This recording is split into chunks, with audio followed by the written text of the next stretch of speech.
آج کے دور میں تعلق کو دماغ سے نبھانے والے کامیاب ہیں، دل والوں کے لیے تو فقط خواری ہے۔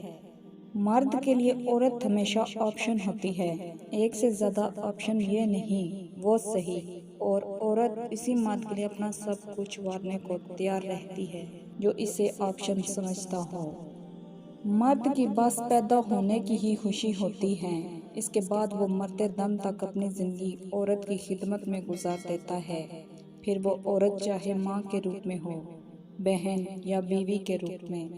بیٹی کا فیصلہ اگر غلط ہو جائے تو معافی نہیں دی جاتی اس کو، نہ ہی معاشرہ معاف کرتا ہے، نہ اپنے گھر والے۔ اور اگر بیٹی کی زندگی میں ماں باپ کا فیصلہ غلط ہو جائے تو کہا جاتا ہے بس بیٹی کے نصیب۔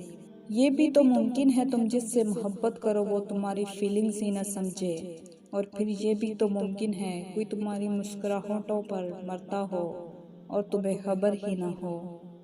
پتہ ہے جن سے بے پناہ محبت ہوتی ہے نا، ان کو اپنے پاس دیکھ کر بھی رونا آ جاتا ہے، کیونکہ محبت کا مل جانا کسی معجزہ سے کم نہیں ہوتا۔ بعض دفعہ کسی شخص کے ہونٹوں سے اپنا نام سن کے ایسے محسوس ہوتا ہے جیسے ہمارے نام کی قیمت بڑھ گئی ہو۔ یہ 3 کام کر لیں، عورت آپ کو پاگلوں کی طرح چاہے گی۔ عورت کی عزت کرنا اور بے حد پیار کرنا، کہیں جانے سے پہلے سے گلے لگا کر پیشانی پر بوسہ کرنا، کبھی بھی کسی کے سامنے اس کی برائی نہ کرنا۔